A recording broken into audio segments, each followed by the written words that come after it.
people here have said. If you can encourage them a bit. Thank you. So, thank you, Your Excellency, and our young people who have come this morning to be with us. I think mine is first to encourage you. Most of you are the age of my children. So I think the first thing is to encourage you. You have left your homes, your comfort,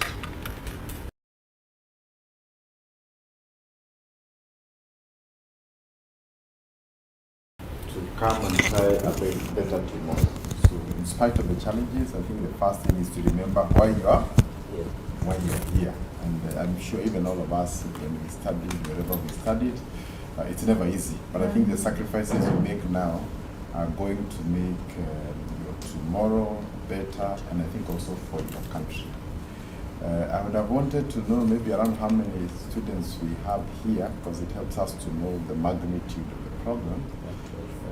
Around how many? 112. 112. Yeah.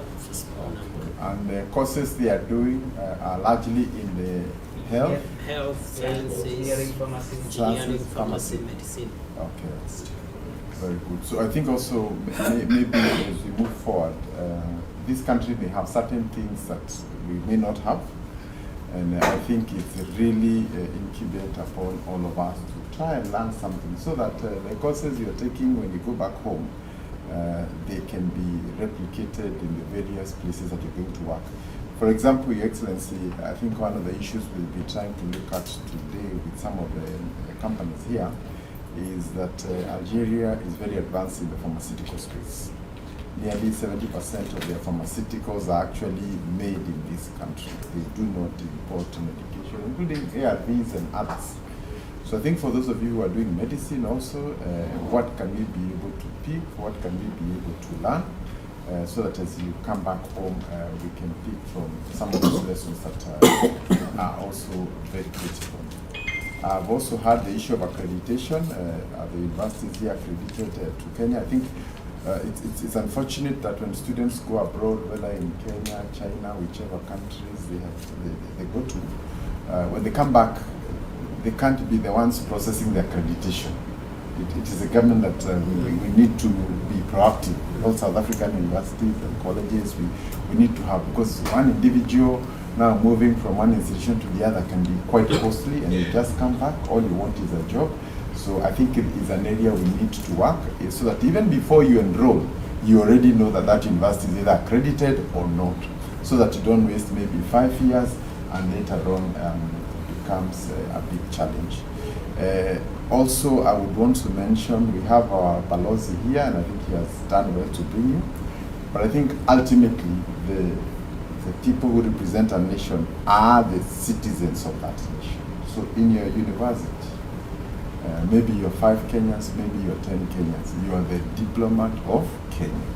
If you do good, then people will know that Kenyan people are according to the attributes you have. If you're a criminal, if you do all the negative things, then the association with that country will be as from how you present yourself. So I know we have our official diplomat here, but at the college and wherever you are, in social places, in church and wherever you go, I think it's good to know that you are the representative of Kenya. And I think because you're far from home, when one of you is in trouble, I think it's good to create the necessary social networks so that if somebody is falling into a problem, you can be able to help each other to stand up.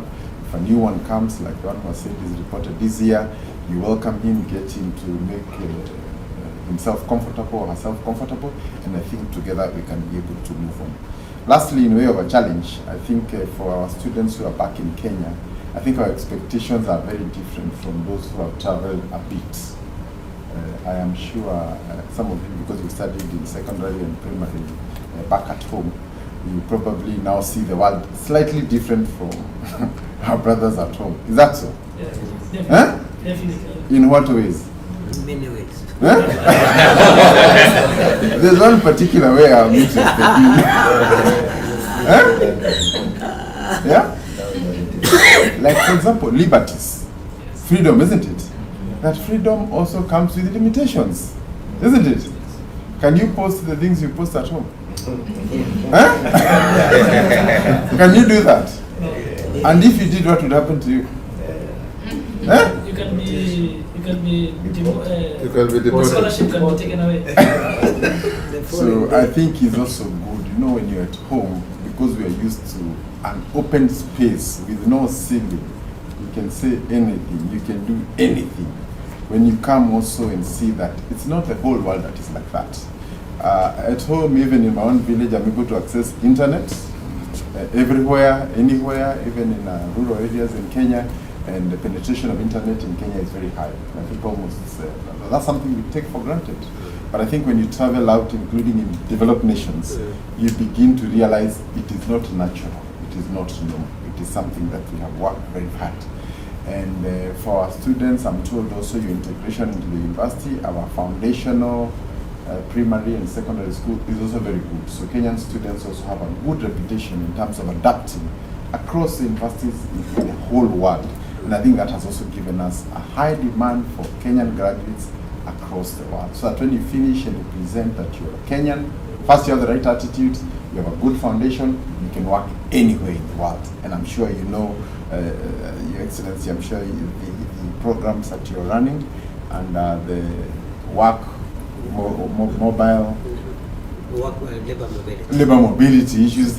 The reason why we have such a huge demand for Kenyans is because they have a work ethic that cannot be found anywhere else. So be our ambassadors, keep our name flying, and be strong. Thank you.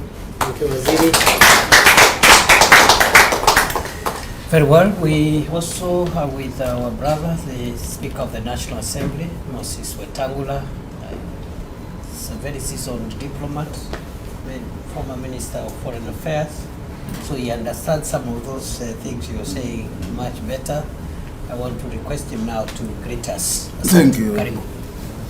Thank you, Excellency, honorable members of Parliament, Ambassador, and our students. Good morning. Good morning. To begin with, Your Excellency, we must appreciate the government of Algeria for extending scholarships to our students. We can't take that for granted. And we can't take that for granted because we have many big friends who don't extend this kind of gesture to our country. Yesterday, the President of Algeria in his address said Algeria extends 68,000 scholarships to African students. A sacrifice few countries